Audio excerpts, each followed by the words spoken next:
அன்பான தேவ ஜனங்களே, நான் உங்களை ஆசீர்வதிக்கிறேன்.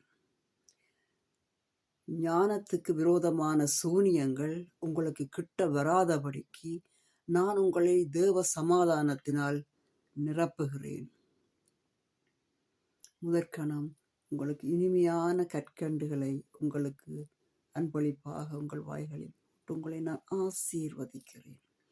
பழங்களும் தேனுகளும் உங்கள் சிந்தனைகளிலும் உங்கள் இருதயங்களிலும் கர்த்தருடைய வார்த்தையை நினைவூட்டுவதாக. அன்பான வார்த்தைகளோடு, கனிவான பேச்சு வார்த்தைகளோடு, எந்த கோபதாபமும் இல்லாமல், எந்த போட்டி பிராண்மையும் இல்லாமல் நாங்கள் எங்கள் சந்ததியை இந்த பூலோகத்தின் பஞ்சகட்டு தான் இந்த பூலோகம். இந்த கட்டிலிருந்து பிள்ளைகளை வரப்போகின்ற சாத்தானிய அரசாங்கம் உருவாகி கொண்டிருக்கிறது. மகா வல்லமையை பற்றி கொண்டு வந்து கொண்டிருக்கிறது. கடவுள் தன் பிள்ளைகளோடு பேசி தன் பிள்ளைகளை அதற்குள் அம்புடாதபடிக்கு அகற்றி கொள்வார். விடுதலையாக்க வருகிறார். எப்படி என்று வடிவாக சிந்திச்சு பார்ப்போமாக. பேய் பிசாசு இருக்கு, அது எப்படி வரும் அண்டெல்லாம் விரட்டுவது அல்ல, அதை விட மோசமாக வந்து விரட்டும். அதை விட மோசமாக மனிதருக்கு உள்ளே வந்து எல்லா விதங்களினாலும் வருஷித்து மனுஷனை பிடித்து கொள்ளும். அவன் கோபக்கட்டுள்ளவனும் பிடிவாதக்கட்டுள்ளவனும் மதங்கள் சார்பார்ந்த கட்டுக்கள் உள்ளவனுமாக அவன் புட்டிப்பட்டு கொள்வான். அவன் புட்டிப்பட்டபடியே ஒரு விலங்குக்கு எப்படி அந்த பொறி வைத்து எப்படி ஒரு விலங்கை பிடிக்க முடியுமோ அதே போல மனிதன் ஒவ்வொரு பொறிகளுக்குள் அம்பிடப்பட்டிருக்கிறான். அந்த பொறி வாயில் ஐந்தவித்தான் பொய்தீர் ஒழுக்க நெறி நின்றார் நீடு வாழ்வார். இந்த பொறியினுடைய வாய்கள் கட்டுக்கள் எல்லாவற்றையும் உங்கள் ஒவ்வொருவரிலிருந்தும் நான் உடைத்து தகர்த்து ஜெபம் பண்ணுகிறேன். உடைத்து தகர்த்தெறிந்து போடுகிறேன். ஹல்லேலூயா. இயேசு கிறிஸ்துவின் திரு ரத்தம் ஒவ்வொருத்தர் வீட்டுகளிலும் தெளிக்கப்படுவதாக. நீங்கள் இன்று வரை கொடுத்து கொண்டிருந்த பலி பூசை விக்கிரகங்களுக்கு மேல் நீங்கள் ஊத்தி கொட்டிய பொருளாதாரங்கள், பால்கள், பழங்கள், பூக்கள் வடிவாக கேட்க வேண்டும். அதுக்கு அடங்காது, சரி வராது என்று நன்றாக தெரிந்து தெளிந்த புத்தியோடு நீங்கள் கொடுத்த சித்திரவதை செய்து மிருகங்களை கொடுமையாக சித்திரவதை செய்து கொடுத்த பலிகள் எல்லாவற்றிற்கும் மேலாக அடங்காது. கொடுத்தவரை போட்டு ஆட்டி படைக்குது. அவருக்கே தெரியும், பயங்கரமாக ஆட்டி படைக்குது. இதற்கு நிவாரணம் யாராவது மனிதனை பலி கொடுத்து விடுவோம். நன்றாக தெளிந்த புத்தியோடு சட்டங்களுக்குள் அம்பிட்டு கொலை பாவத்தில் அம்பிடாதபடி மதத்தில் புதைத்து நர பலிகள் தாராளமாக கொடுத்தீர்கள். கொடுத்தோம். யார் கொடுத்தோம்? உலகத்தில் உள்ளோர். அரசியல்வாதிகளுக்கு அதுதான் வேலை. ஜெஃப்ரி எப்ஸ்டைன் என்று கேள்விப்பட்டிருப்பீங்கள். அவன் ஒரு கோத்திரத்தை உருவாக்கி விட்டிருக்கிறான். கடவுளுக்கு விரோதமாக. இது பரிசுத்த வேதாகமம். இங்கே கடவுளுடைய மக்கள் இருப்பார்கள் தானே, அப்பா பிதாவே ஆண்டவரே என்றவர்கள். அவர்களுக்கு விரோதமாக ஆதியாகம காலத்திலேயே பாகால் என்று சொல்லப்பட்ட சாத்தானிய வழிபாடு இருந்துச்சு. தேவ மக்களோடு போராடி கொண்டே இருந்துச்சு.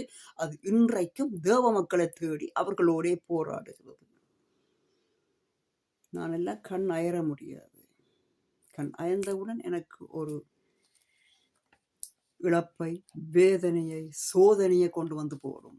ஏனென்றால் நான் மக்களை காக்க என்னையும் கிறிஸ்துவோடு 3 ஆணியில் நாங்கள் ஒப்பு கொடுத்து வேதனையோடு நிற்கின்றோம். எப்படி தீர்க்கதரிசி தானியேலை அக்கினியில் தூக்கி எறிந்தபோது அவர் நறுமணத்தோடு அவருடைய முடி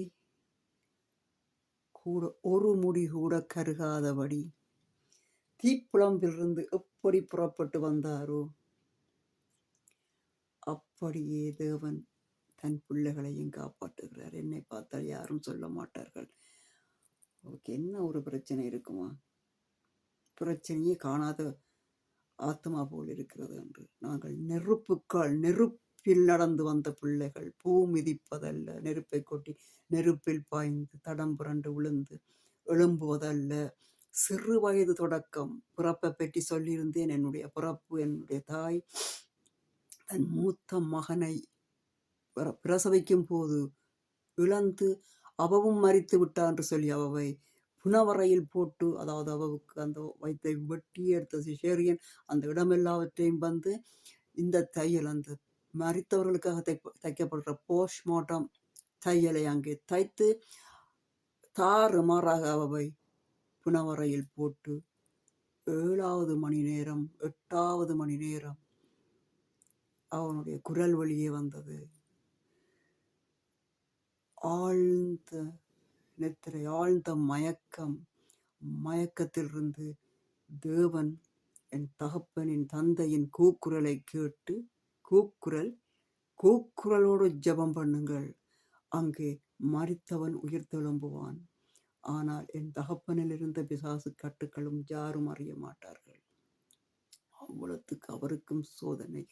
ஆனால் இன்று கிறிஸ்துவுக்குள்ளே அவர்கள் உள்ளார்கள். அவர்களுடைய மகளாக, என்னை மகனாக கேட்க முடியாது, பயத்தில் மகளாக கேட்டார்கள். என்றால் மகனை உயிரிழந்தபடி சடலமாக பார்த்த எவனுக்கும் அந்த பயம் இருக்கும் மனதில். மகளாக கேட்டார்கள். ஆனால் என் கர்த்தரோ என்னை மூத்த அபிஷேகத்தோடு என் மீது பாய்ந்து என்னை தன்னிடத்தில் எடுத்துக்கொண்டார். எப்படியாக எடுத்தார்? பெரிய பெரிய சாட்சியங்கள் என் மீது உள்ளது. நான் இதை மக்களுக்கு பக்குவமாகவும் அன்புடனும் தெரிவிக்க விரும்புகிறேன். சோதனைக்கு பயப்படாதீர்கள். உங்கள் ஆத்துமாக்களை வித்து விக்கிரகங்களுக்கு பின்பாக ஓடி போகாதீங்கள். அது தேவ விரோதிகள் உங்கள் பிள்ளைகளை பலியெடுப்பதற்காக தங்கள் கைகளால் செய்து பழைய ஏற்பாட்டு காலத்திலிருந்து நாடு கடத்தப்பட்டு அந்த விக்கிரகங்களை விற்றார்கள். அது வியாபார பொருள். அந்த வியாபார பொருள் உங்கள் ஆத்துமாக்களை பிடித்து பலியெடுத்து கொண்டிருக்கிறது தேசத்தில். அந்த வியாபார பொருட்கள் மதங்களை நிர்ணயிக்கும். மதங்கள் மனிதனுடைய இரத்தத்தை குடிக்கும். மதத்திற்கு தாரதாரையாக நீங்கள் இரத்தம் ஊத்த வேண்டும். ஆனால் பரிசுத்த பரமபிதா தேவாதி தேவன் தன்னுடைய திரு இரத்தத்தை ஒரே பலியினால், பழுதற்ற ஒரே பலியினால், ஒரு பலியாட்டை நீங்கள் பலிக்கு நிர்ணயிக்கும் போது எப்படியாக நிர்ணயிக்க வேண்டும் என்பதை சிந்தித்து பாருங்கள். அது சுத்தமுள்ளதாய் இருக்க வேண்டும். அது நுகத்தடிக்கு போகாமலும் இனச்சேர்க்கையில் சேராததுமாய் சுத்தமாய் இருக்க வேண்டும். அது பலிக்காக எடுக்கப்படுறது. அதே போல் தேவதூதர் தளபதியாகிய சுகந்த ஆத்மாவை, ஒரு பரிசுத்த கருவை தேவன் பூமியிலே இறக்கி மனிதர்கள் மேல், அத்தனை பேர் மேலும் ஒரே பலியினால் பலியை அடைத்துக் கொண்டார். அதன் பின்பு கொட்டுக்கப்படுகிற அத்தனை பலிகளும் பிசாசினிடத்தில் தங்குகிறது. ஆனபடினால் அதை உடனடியாக நிறுத்தவும், வல்லமை நிறைந்த, சமாதானம் நிறைந்த ஒரு புதிய வாழ்க்கையின் ஆரம்பத்திற்குள் பிரவேசிப்போமாக. மதங்கள் உங்கள் பிள்ளைகளை பல்கி பெருக பண்ணும். நீங்கள் நிற்கிறீர்கள், உங்கள் வீடு செழிப்பாக இருக்கிறது, அங்கே சாப்பாடு இருக்கிறது, அங்கே பிள்ளைகள் பல்கி பெறுகிறார்கள் என்று சொல்லி அந்த மதமானது மக்களை சேர்த்து இந்த சாத்தானிய உலகம் உருவாகி கொண்டு வந்து கொண்டிருக்கிறது. அதற்கு நேராக கொத்து கொத்தாக மக்களை கொண்டு போய் அங்கே சேர்க்கும். அங்கே அவர்கள் பலியிடப்படுவார்கள், அங்கே அவர்கள் கதறுவார்கள் என்றுதான் இந்த வேதம் சொல்லுகிறது. குறிப்பாக கிறிஸ்தவ சபைகளில் நீங்கள் அதை பற்றி கதைப்பதே இல்லை. எப்படியாக மதங்கள் கடவுள் வழிபாட்டை செய்கிறதோ, எப்படியாக மதங்கள் அனுசரிக்கிறதோ அதே போல கிறிஸ்தவம் தன்னை ஒரு மதம் என்று நினைத்து அதை அனுசரித்து கொண்டிருக்கிறது. உடனடியாக அதிலிருந்து முழுமையாக வெளியே வரவும் இதோ பவுலடிகளினால் உருவாக்கப்பட்ட 7 சபைகள் பரிசுத்த வேதாகமத்தில் வெளிப்படுத்தின சுவிசேஷம் 1ஆம் அதிகாரத்திலிருந்து அங்கே 7 சபைகள், கரு சபைகள், அந்த 7 சபைகளை தாய் சபை என்று சொல்ல, அந்த 7 சபைகளை நாங்கள் காணுகிறோம். அந்த 7 சபைகளுக்கும் தேவன் குற்றங்களை பார்க்கிறார். அந்த 7 சபைகளும் அங்கே செயலிழந்திருக்கிறதை தான் கர்த்தர் பார்க்கிறார். அவர் சொல்லுறதாவது, இதோ உன் கிரியைகளை அறிந்திருக்கிறேன், நீ குளிரும் அல்ல அனலும் அல்ல, நீ குளிராயாவது அனலாயாவது இருந்தால் நலமாயிருக்கும். அங்கே குளிரும் இல்லை, அங்கே அனலும் இல்லை, அங்கே மரணம் இருக்கிறது. விளங்குகிறதா?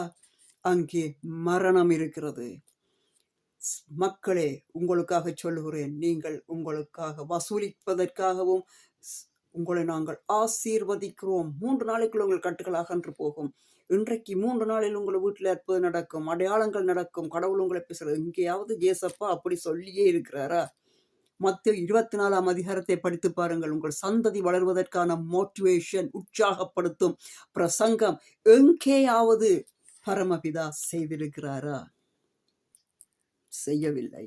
பாழாக்கும் அருவருப்பு, தானியல் புத்தகத்தில் எழுதப்பட்டிருக்கிற பாழாக்கும் அருவருப்பு இன்றைக்கு பூமியை நோக்கி வந்து கொண்டிருக்கிறது. மக்கள் செய்ய வேண்டிய ஒன்றே ஒன்று, அவசரமாக மனம் திரும்ப வேண்டியது. வேதத்தோடையே நான் வாசித்து காட்டுகிறேன். இதையோ பாருங்கள். நான் ஐஸ்வர்யவானாய் இருக்கும்படிக்கு நெருப்பிலே புடமட்டப்பட்ட பொன்னையும் உன் நிர்வாணமாகிய அவலட்சணம் தோன்றாதபடிக்கு நீ உடுத்திக் கொள்வதற்கு வெண் வஸ்திரங்களையும் என்னிடத்திலே வாங்கிக் கொள்ளவும் நீ பார்வை அடையும் படிக்கு உன் கண்களுக்கு கலிகம் போடவும் வேண்டுமென்று உனக்கு ஆலோசனை சொல்லுகிறேன். இதோ நான் போட்டுக்கிறது கருப்பான ஆடை, ஆனால் தேவனுக்கு தெரியும் அது வெண்மையானது என்று. அவர் சொன்ன அர்த்தங்களை சிந்தித்து பாருங்கள். வெள்ள வஸ்திரம் எல்லாம் போட்டு ஒரு சபையை கண்டேன், அங்கே இல்லாம போயிட்டுது. அங்கே போட வேண்டும், போட வேண்டிய இடம் வேற வெண்வஸ்திரம். நாங்களே ஒரு மெல்லிய வெண்வஸ்திரமாக நாங்கள் புறப்பட்டு கொள்ள வேண்டும். மாய் மாலங்கள் எங்களை கட்டி போடுவதற்கும், இனிமையான வார்த்தைகளை சொல்லிக்கொண்டு எங்களை வலையில் பின்னி விடுவதற்கும் புகழ்ந்து கொண்டு வரும், புகழ் பாடிக்கொண்டு, அது சாத்தான். இப்படியாக வந்து உங்களை மயக்கி உங்கள் கண்களிலே கலிகத்தை போட்டு, என்ன மாதிரி மாய கலிகங்களை போட்டு அழைத்து கொண்டு போய்விடும். எடுபடாதிருங்கள், பாதுகாப்போடு இருங்கள், சொல்ல வேண்டிய மந்திர சொல்லு அப்பாலே போ சாத்தானே என்பதே. என் வாழ்க்கையில் நான் எத்தனை முறை சொன்னேன், கோடுமுறமா லட்சம் முறையா நான் சொல்லியிருப்பேன். இயேசுவின் திரு இரத்தத்தார் என்று சொல்வதை போலவும் அப்பாலே போ சாத்தானே என்று சொல்லுவதும் சொல்லியே இருப்பேன், சொல்லிக்கொண்டே இருப்பேன். இப்பவும் சொல்லிக்கொண்டே இருக்கிறேன். சொல்ல வேண்டிய வார்த்தைகள் மந்திர சொற்கள் அவைதான். வடிவா கவனிப்போமா? நான் நேசிக்கிறவர்களோ அவர்களை கடிந்து கொண்டு சுற்றிக்கிறேன். கடிந்து கொள்ளுற தேவனுடைய அன்புக்குள் கடந்து வாருங்கள். ஆகையால் நீ ஜாக்கிரதையா இருந்து மனம் திரும்பு. 7 சபைகளை பற்றி கதைத்தோம். குளிரும் இல்லை அனலும் இல்லாமல் அப்படியே அதே இடத்தில் வந்தவர் சொல்லுவார், இதே இடத்தில் வந்தவர் இருப்பார், அதே வாத்தியத்தை அவர் வாசிப்பார், இதே மூலத்தை அவர் அடிப்பார். இப்படியே போயிட்டு இருக்கும். அங்கே உயிர் தெழும்பலுக்கு இடமே இல்லை. இப்ப புரிகிறதா ஏதாவது என்ன சொல்ல வருகிறேன் என்று? கர்த்தர் உங்களோட என்ன பேச வருகிறார்? எனக்கு கூடாக கர்த்தர் உங்களுக்கு என்ன சொல்ல விரும்புகிறார்? பெண்கள் பிரசங்கம் பண்ணக்கூடாது. கண்டுக்குட்டி கிணத்துக்குள்ள விழுந்து அங்கே ஆம்பளைகள் இல்லை, ஆட்டுக்குட்டி கிணத்துக்கு விழுந்துட்டுது, அதுவும் ஞாயிற்றுக்கிழமை விழுந்துட்டுது, அங்கே ஆம்பளைகளே இல்லை. அப்போ ஆர் தூக்குவார்? விழித்தெழுங்கள் மக்களே, விழித்தெழுவோமாக. சிந்திக்க என்ன சிந்திக்க போறீர்கள்? இதை கேட்கும் போது எனும்போது நீங்கள் என்ன சிந்திக்கிறீர்கள் என்று பதில் எங்களிடத்திலிருந்து வரும். தீர்க்கதரிசிகள் யோவேல் புஸ்தகத்தை வாசி பாருங்கள். பெண்கள் தீர்க்க தரிசனம் சொல்லுவார்கள், பிள்ளைகள் சொற்பனங்களை காண்பார்கள், பிள்ளைகள் சொல்லுவார்கள். அங்கீகரியுங்கள், அதற்காக பிள்ளைகளை பெற்று குவியுங்கள் என்று சொல்லி வேதத்தில் ஏசப்பா எங்கேயும் சொல்லவில்லை. பிள்ளைகளை என்னிடத்தில் வரவிடுங்கள், இருக்கிறவர்களை என்னிடத்தில், உயிரோடு இருக்கிறவர்களை என்னிடத்தில் வரவிடுங்கள், நான் அவர்களுக்கு ஜீவ தண்ணீரை கொடுக்கிறேன், அவர்களுக்கு தாகம் எடுக்காத தண்ணீரை கொடுக்கிறேன். கல்யாணங்கள், சபைகளில் கல்யாணங்கள் பிள்ளை பொருட்களை தூண்டி விடுவார்கள். தனியாயிருப்பது நல்லதல்ல. சகோதர பாசத்தோட அள்ளுகொள்ளையாக தேவதூதர்களைப் போல மத்தேயு 22 அதிகாரம் 30 தெளிவாக எழுதி வீடியோவை ஓட விட்டு இதுகளை ஃபாலோ பண்ணி இதுகளை தயவு செய்து பங்கெடுங்கள். எழுதி பிள்ளைகளுக்கு கற்பியுங்கள். அலை அடிக்கும் வெள்ளம் போல மக்கள் வெள்ளம் இப்படியே போய்கொண்டிருக்கும். அதோடு போகாமல் திரும்புங்கள். Turn back. மீண்டும் திரும்பி பொறுமையாக இருந்து தேவ வார்த்தைகளை தியானியுங்கள்.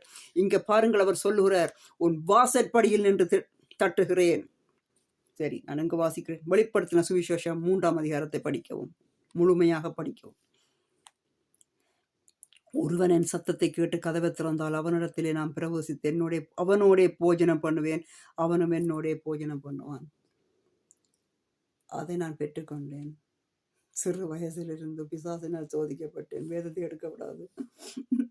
அதை விட பெரிய பயங்கரங்கள் எல்லாம் போட்டு என்ன இழுத்துக்கொள்ளும். நான் தான் அங்கே முக்கியமானால் அங்கே போய் துடைக்கணும், கூட்டணும், அள்ளணும், மேய்க்கணும், அப்படி இப்படியாக என்னை அலக்கழிச்சுட்டே இருந்தது. இப்பவும் தான். ஆனாலும் சில காரியங்களை செய்து முடிக்க வேணும் தான். தேவனோட இருந்து அவர் வார்த்தைகளை கேட்டு அவரோடைய போஜனம் பண்ணி அவரோட வளர்ந்த பிள்ளைகள் வேறு விதமாய் வருவார்கள். அவர்கள் சொல்லுவார்கள். ஏசப்பா சொல்லியிருக்கிறார், மத்தேயு 10 அதிகாரத்தில் சொல்லியிருக்கிறார், உங்களை ஏற்றுக்கொள்ளுகிறவன் என்னை ஏற்றுக்கொள்ளுகிறான், என்னை ஏற்றுக்கொள்ளுகிறவன் என்னை அனுப்பினவரை ஏற்றுக்கொள்ளுகிறான். மத்தேயு 23 அதிகாரம் 6 16 வரைக்கும் வாசிக்கவும். அந்த சபைகள், அங்கே பாஸ்டர், பாதிரியார், பாப்ஸ்ட், பிரீஸ்ட் எல்லாம் இருக்கணும். அவைகளை பற்றிலாம் நல்லா எழுதியிருக்கிறார். அவைகளை பற்றித்தான் எழுதியிருக்கிறார். ஒரு தர பற்றியும் எழுதலை. அங்கே மாற்று, மாய், மாலம் எதுவும் இல்லை. மார்க்கம். இன்றைக்கு மார்க்கம் பற்றி தெளிவாக ஏசப்பாதன் வாயினால் சொல்லி மத்தேயு எழுதியிருக்கிறார். வடிவாக வாசிக்கவும். அங்கே எந்த விதமான மாற்று கருத்தும் இல்லை. மாற்றி போடுவார்கள், அப்படி இப்படி என்றெல்லாம் சொல்லுவார்கள். அது அவர்களைத்தான் எழுதியிருக்கு. நீங்கள் வடிவாக வாசி பாருங்க, உங்களுக்கு நல்லா புரியும்.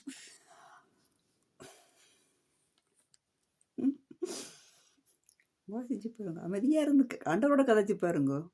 திறக்கப்பட வேண்டிய ஞானக்கண், இந்த நெற்றிக்கண் உங்களுக்காக திறக்கப்படும். கர்த்தர் உங்களை ஆசீர்வதிப்பாராக. உங்கள் வீடுகளில் ஒரு அமைதி நிலவி இதற்குள்ளே கடந்து வாருங்கள். எடுத்த வீச்சு இதை பற்றி வெளியாலே வீட்டில் உள்ளவர்களுக்கெல்லாம் கண்ட பாட்டுக்கு கதைக்க வேண்டாம். அவர்களுக்குள்ளே பிசாசு வந்து உங்களை உதைக்க வருவதையே நீங்கள் நேரில் பார்ப்பீர்கள்.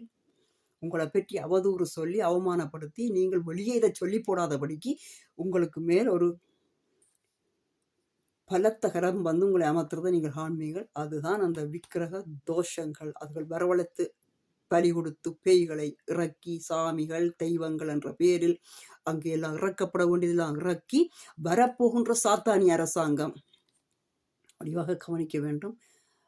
பாகால் என்ற விக்கிரகம், அது ஆர்டிஃபிஷியல் இன்டெலிஜென்ட், நுண்ணறிவு, செயற்கை நுண்ணறிவு வளர்ந்து கொண்டு வருகிறது. அதற்கு ஊடாக அதை கொண்டு வந்து கடவுளாக நிறுத்தி மக்கள் அத்தனை பேருக்கும் அடிமை இலக்கங்கள் கைகளில் நெற்றிகளில் எல்லாம் குற்றப்பட்டு பிறக்கும் போதே பிறக்கிற பிள்ளைகளுக்கு ஆடு மாடுகளுக்கு போடுற அதே சிப்ஸ் பிள்ளைகளுக்கு போடப்பட போகுது. உடனடியாக தேவ சகோதரர்களாக வாழுங்கள். அந்த சபைகளிலே வந்து உங்களை கல்யாணம் கட்டி வைக்க போகிறோம் என்று சொன்னால் பிள்ளைகளே படித்த பிள்ளைகள், பெரிய படிப்பாளி படித்த பிள்ளைகள் எல்லாம் இருக்கிறீர்கள். ஒரு சொசைட்டியை கிளப்புங்கோ. இந்த கட்டுகளுக்குள்ள போய் அம்பிட வேண்டாம். திரும்பி பார்க்க விடாமல் கட்டுவார்கள். நரகமான கட்டில் வச்சு கட்டி விடுவார்கள். அதை தாண்டி வருவதற்குள் கிளவியாகி கிழவனாகி வந்து அப்பா ஏசப்பா என்னைக்குள்ள அதுக்கு பிறகு நீங்கள் சொல்லுவீர்கள். நான் சொல்கிறேன் அதையே தான் சொல்லுவீர்கள். கர்த்தர் உங்களை ஆசீர்வதிப்பாராக. ஆசீர்வதிக்கப்பட்ட நல்ல நாள். God bless you all.